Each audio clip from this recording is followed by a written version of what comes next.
ఈరోజు కాంగ్రెస్ గవర్నమెంటు తెలంగాణ రాష్ట్ర గౌరవ ముఖ్యమంత్రి గారు రేవంత్ రెడ్డి గారు పేద ప్రజల కోసం ఇస్తున్నటువంటి సంక్షేమ పథకాలు పేద ప్రజలకు పూర్తిగా గ్రామ స్థాయిలో ఉన్నటువంటి ప్రతి ఒక్కరికి చేరుతూ ఉన్నాయి.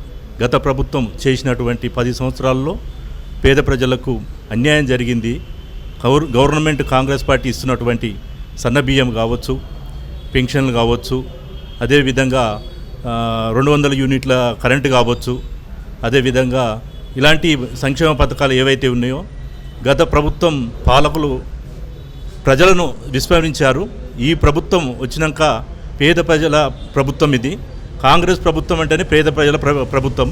అదేవిధంగా ఇందిరమ్మ ఇల్లు గత ప్రభుత్వం 10 సంవత్సరాలుగా ఇల్లు ఇస్తా అని మోసం చేసినటువంటి గత ప్రభుత్వం అయితే కాంగ్రెస్ గవర్నమెంట్ వచ్చిన తర్వాత సంవత్సరం లోపలనే ఇందిరమ్మ ఇల్లు కూడా ప్రతి ఒక్క పేదలకు ఇవ్వడం జరుగుతూ ఉంది.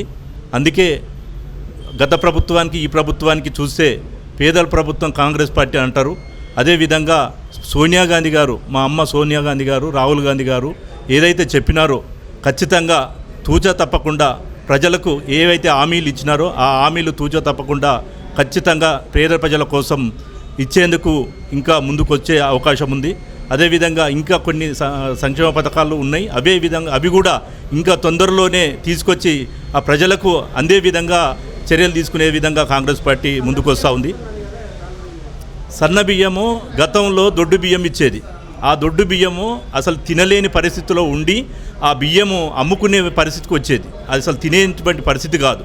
ఇవాళ కాంగ్రెస్ పార్టీ ఇస్తున్నటువంటి సన్న బియ్యాన్ని ఇవాళ పండుగ వాతావరణంలో పేద ప్రజలు ఇళ్లలో కళ్ళకు అద్దుకొని తింటూ ఉన్నటువంటి పరిస్థితి ఇవాళ. ఎందుకంటే అన్నం కొంతమందికి అన్నం కూడా దొరకలేని పరిస్థితి ఉన్నటువంటి సందర్భంలో గవర్నమెంటు మా గౌరవ ముఖ్యమంత్రి రేవంత్ రెడ్డి గారు తీసుకున్నటువంటి నిర్ణయం ఏదైతే ఉందో ఇవాళ ప్రజలు హర్షిస్తూ ఉన్నారు. తెలంగాణ రాష్ట్ర వ్యాప్తంగా హర్షిస్తూ ఉన్నారు.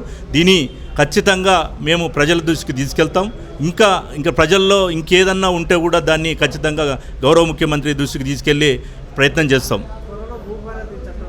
ఖచ్చితంగా ఏదైతే భూభారతి చట్టం ఏదైతే వచ్చిందో గతంలో ఉన్నటువంటి ప్రభుత్వం ఏదైతే ధరణి అనే పోర్టల్ తీసుకొచ్చిందో వాళ్ళు తీసుకొచ్చినటువంటి ధరణి పోర్టళ్ళు చాలామంది పేదలకు అన్యాయం జరిగింది.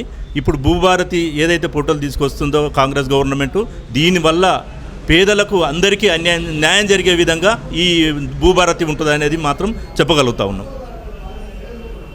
Subscribe us and press the bell icon for more interesting updates.